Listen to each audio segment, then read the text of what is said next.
Since the outbreak of the Iran conflict on February 28th, the surge in oil prices has driven the price of domestic jet fuel to new heights, approaching 8,500 yuan, around 1,235 USD per ton by mid-March. This shockwave has rapidly and directly affected China's aviation industry. The stock prices of the three major airlines, Air China, China Eastern Airlines, and China Southern Airlines, have seen a sharp drop, with cumulative losses ranging from 26% to 30%, making them some of the worst performing airline stock during this period. The aviation industry is one of the most oil-dependent sectors globally, with fuel cost typically accounting for about one-third of total operating expenses. For every $1 increase in international oil prices, the annual profits of China's three major airlines will decrease by approximately 360 to 420 million yuan. More concerning is that when oil prices stabilize above $80 per barrel, these airlines often fall into a state of overall losses. The Middle East conflict has had a significant impact on the three major airlines, mainly in three areas: route disruptions, soaring operational costs, and changes in market structure. Although the conflict has not directly affected the bases of Chinese airlines, its global network layout has suffered indirect damage. Number 1. Route cancellations and limited capacity. Due to the closure of airspace by countries like Iran, the UAE, and Qatar, flights to and from Dubai, Doha, and Abu Dhabi have almost come to a halt. Data shows that the cancellation rate for flights between mainland China and the Middle East reached 26.5% in March, a 7 percentage point increase compared to before the conflict. This directly weakened the three airlines' advantage of using the Middle East as a transit hub for routes to Central and Eastern Europe and Central Africa. Number 2. Skyrocketing fuel cost and squeeze profit margins. The conflict has led to a sharp rise in international oil prices, with jet fuel prices soaring from about $96 per barrel to nearly $200, an increase of over 100%. As jet fuel accounts for 30 to 40% of airline operating costs, this surge has put immense pressure on the entire industry.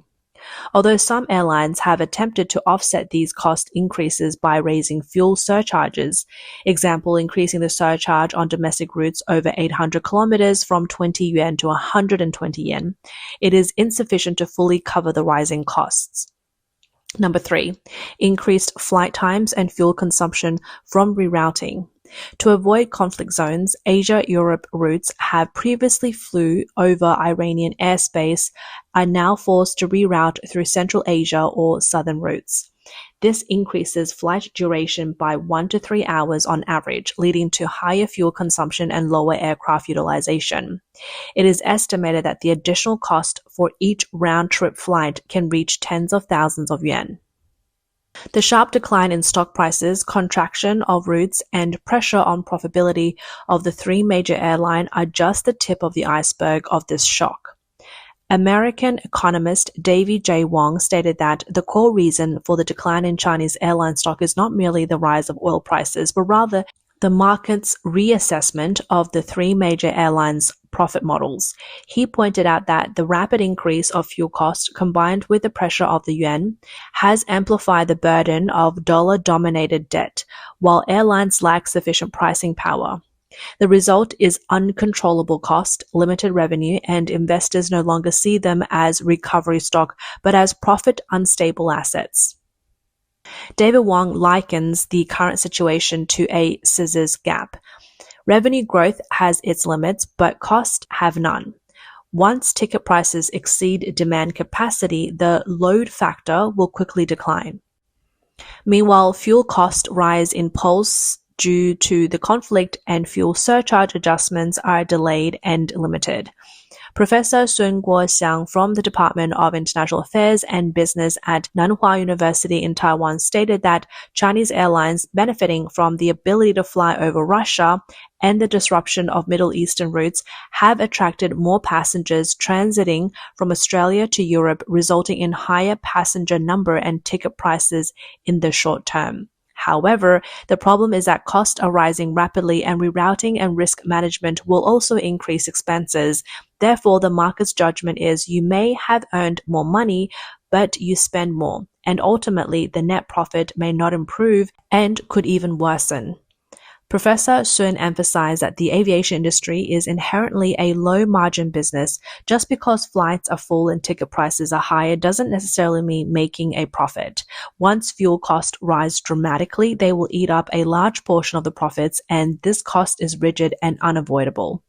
In recent years, while the three major airlines have gradually recovered post-pandemic, this fragile profit balance has been supported by low oil prices and demand recovery. Now, with the external shocks, everything seems to be on the brink. Although the turmoil in the Middle East has brought some unexpected opportunities to Chinese airlines, these opportunities appear especially fragile under the shadow of high oil prices. Some Middle Eastern airlines have sharply reduced capacity due to airspace restrictions and hub operation disruptions. Chinese airlines, with their long-held rights to fly over Russian airspace, have quickly absorbed part of the Eurasian demand that was originally routed through the Middle East.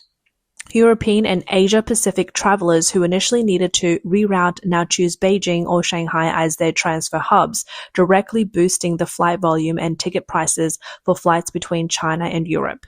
According to flight data company in Cerium, the number of flights from China to Europe is expected to increase by about 20% this summer.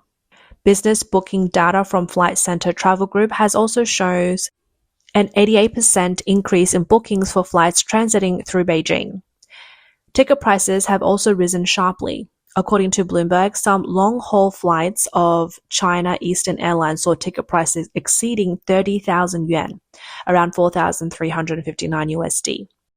However, these impressive figures have not reassured the market. Any minor disturbance has pushed the airline back to the brink of losses. Investors are concerned because Chinese airlines already operate in a financial structure on the edge of profit and loss, with insufficient buffer space to absorb the sudden surge in fuel costs. It is worth noting that several airlines, including Air China, Xiamen Airlines, and China United Airlines, have announced adjustments to domestic fuel surcharges. Starting from April 5, 2026, the fuel surcharge for domestic passengers flights will be adjusted as follows. For short-haul flights, 800 kilometers or less, a surcharge of 60 yuan per passenger will be applied. For long-haul flights over 800 kilometers, a surcharge of 120 yuan per passenger will be applied. As oil prices rise, aviation fuel surcharges will also increase. However, how much impact does this have on the civil aviation industry?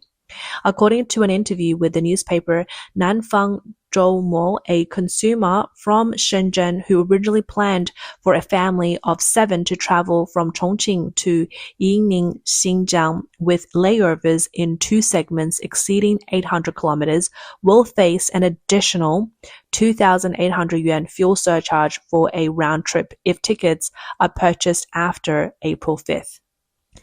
Due to the recent price hikes, many travelers in mainland China are rushing to purchase tickets in advance, creating a ticket hoarding wave.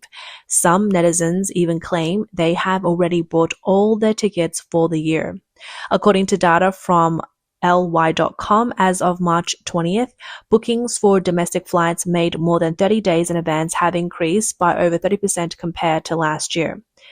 The Qunar platform also revealed that flights bookings for the May Day holiday has risen nearly 20% year-on-year.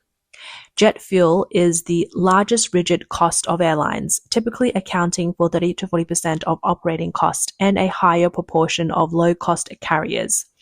According to the linkage mechanism, the portion of jet fuel price exceeding 5,000 yuan, around 726 USD per ton, is shared by passengers, 80%, and airlines, 20%, rather than fully passed on to the consumers.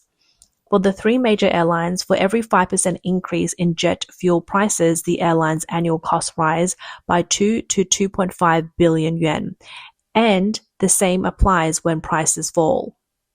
Professor Zhou Jianzhen from the Civil Aviation Management Institute of China publicly stated that once international oil prices exceed 80 USD per barrel, the aviation industry enters a marginal profit zone. If oil prices remain above 100 USD per barrel for a long period, the likelihood of the industry returning to overall losses significantly increases. With rigid cost increases and limited ability to raise ticket prices, the more flights and longer routes an airline operates, the greater the cost consumption. This scale effect turns into scale pressure. However, price hikes are not the worst scenario. If oil prices are too high, airlines may even cut certain routes. For example, on route with insufficient passenger numbers, continuing flights would only accelerate financial losses. A typical case is the Beijing-Pyongyang direct flight route. According to reports from mainland China, after being grounded for 6 years due to the pandemic, Air China's direct flight from Beijing Capital Airport to Pyongyang Shunnan Airport CA121 resumed operations on March 30th. But the first flight carried only about 10 passengers. This route was originally operated once a week with ticket prices starting at 2,040 yuan. An industry insider pointed out that the Iran conflict, which has driven up fuel costs, has made it increasingly difficult for already low-demand routes like Pyongyang to remain operational. The Pyongyang route, which has more political than commercial significance, faces considerable pressure to operate in the current high fuel price environment. Similar situations are more common on international routes. For example, due to Japanese Prime Minister Sanae Takaichi's pro-Taiwan remarks, which were met with resistance from Xi Jinping's government, restrictions on travel to Japan directly led to significant seat reductions by the three major Chinese airlines, with an overall reduction of nearly 50%. By December 2025, bookings had dropped by more than 20% compared to October, and several routes were forced to suspend or switch to smaller aircraft. This policy was likely intended to balance diplomatic or consumer-driven objectives, but its actual impact has been counterproductive. Business travelers and essential passengers have not disappeared entirely. Many of them have turned to flights with Japan Airlines. As a result, JAL's passenger volume and profits hit a record high in 2025, while Chinese airlines not only lost their high-revenue Japanese routes, but also faced dual challenges of idle capacity and shrinking income. Japanese routes have traditionally been a significant pillar of profitability for Chinese airlines, with unit revenue often higher than the domestic average. Now, the sharp reduction in flights is a problem. JAL, on the other hand, benefited from strong business traffic from Southeast Asia and North America and saw a 25% year-on-year increase in pure profits, far exceeding market expectations. This shift in fortunes has left Chinese airlines at a disadvantage in international competition. Looking back at the development trajectory of China's civil aviation industry, by the eve of the pandemic in 2019, China had become the world's second largest aviation market, with passenger traffic reaching 660 million. The enormous domestic demand and expanding international network formed the foundation of the industry. However, the pandemic from 2020 to 2022 delivered a severe blow, resulting in cumulative losses of several hundred billion yuan for the entire industry. As state-owned backbone enterprises, the three major airlines, Air China, China Eastern Airlines, and China Southern Airlines, took on a larger share of the responsibility for maintaining transport and supply, leading to especially heavy financial pressures. Although there has been gradual recovery post-pandemic, the process has not been smooth, with issues like overcapacity, cutthroat competition, and structural problems persisting. By the end of March 2026, the state-owned three major airlines began to release their 2025 financial reports. Although passenger transport volumes have largely recovered and in some indicators even surpassed 2019 levels, the phenomenon of increased revenue without increased profits and more passengers but not more profits remains prominent. The report shows that Air China recorded revenue of 171.5 billion yuan, a 2.9% year-on-year increase, but net losses attributable to the parent company amounted to 1.77 billion yuan, an increase of 1.5 billion yuan in losses. Meanwhile, China Eastern Airlines achieved revenue of 139.9 billion yuan, up 5.9% year-on-year, but its net losses attributable to the parent company was 1.6 billion yuan, reducing losses by 2.5 billion yuan compared to the previous year. China Southern Airlines posted its first profit in 6 years, breaking the post-pandemic loss streak for the three major airlines. In 2025, China Southern Airlines achieved revenue of 182.3 billion yuan, a 4.6% year-on-year increase, and net profit attributable to the parent company of 857 million yuan, a turnaround from a loss. Despite reaching revenue in the hundreds of billions, the industry remains deeply trapped in the internal competition dilemma. According to flight data platform Flightmaster, the average economy class ticket price for domestic routes has declined for 2 consecutive years, with a 12.7% year-on-year drop in 2024 and a further 2.9% decrease to 740 yuan in 2025. To stimulate demand, airlines have generally resorted to price for volume. This has led to a rise in passenger load factors, but at the cost of declining revenue indicators, as reflected in the financial reports.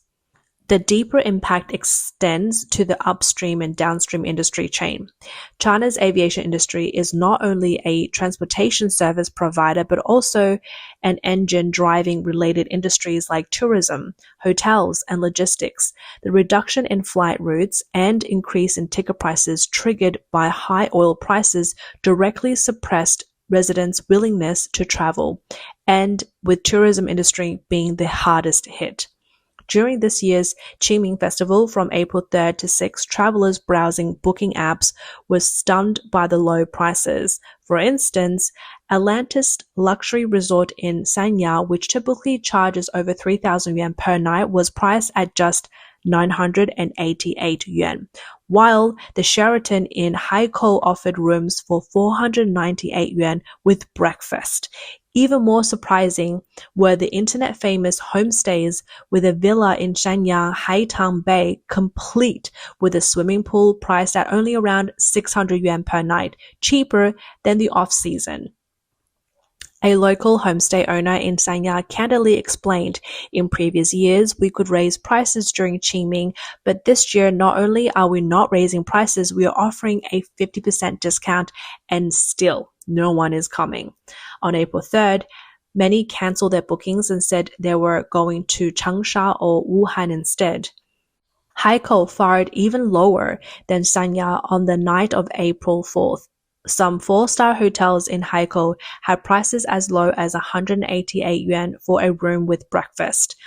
In Beihai, Guangxi, known as a place where you can see the sea without flying, one would expect the benefit from the surge in oil prices. However, on the night of April 4th, hotel and homestay prices near Silver Beach were similarly disappointing. A 2-bedroom apartment with sea views was only 150 yuan per night. Local residents complained, Beihai during the Qingming Festival is quieter than winter. Why are places like Sanya, Haikou, and Beihai facing a slump? Many people's first reaction is, it's the rising oil prices. On April 4th, 2026, the national average gasoline price in China was around 9.1 yuan per liter, 2.3 yuan higher than the same time last year. Based on the annual 15,000 kilometer driving distance, this means an extra 2,760 yuan, around 401 USD in fuel cost for a typical family. For an ordinary family, this is no small amount, as the cost of long-distance driving shifts from affordable to needing to be weighed. People are naturally prioritizing areas with good high-speed rail coverage and densely located destinations. The sharp rise in gasoline prices has deterred price-sensitive family travelers who were already cautious about travel cost. For example, a round trip from Guangzhou to Beihai, approximately 600 kilometers each way, totals 1,200 kilometers. With an average fuel consumption of 8 liters per 100 kilometers and fuel price at 9 yuan per liter, the fuel cost alone would amount to 864 yuan, around 125 USD. Adding the toll fees, the total comes to around 1,400 yuan, around 203 USD. For a family of 3, the savings from not buying airline tickets are completely used up by fuel and toll cost, plus 2 extra days spent on the road.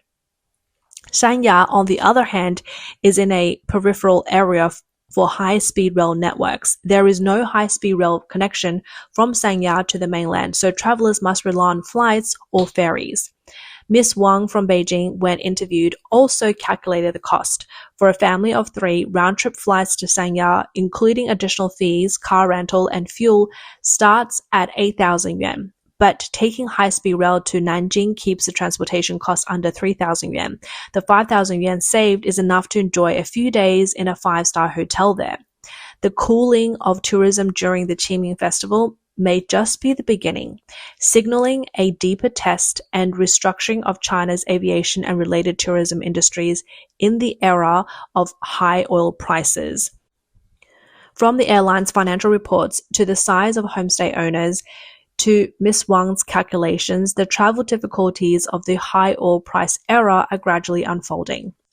Against the backdrop of a continuously weakening economy, tourism is no longer as spontaneous as before. It now requires careful planning and budgeting.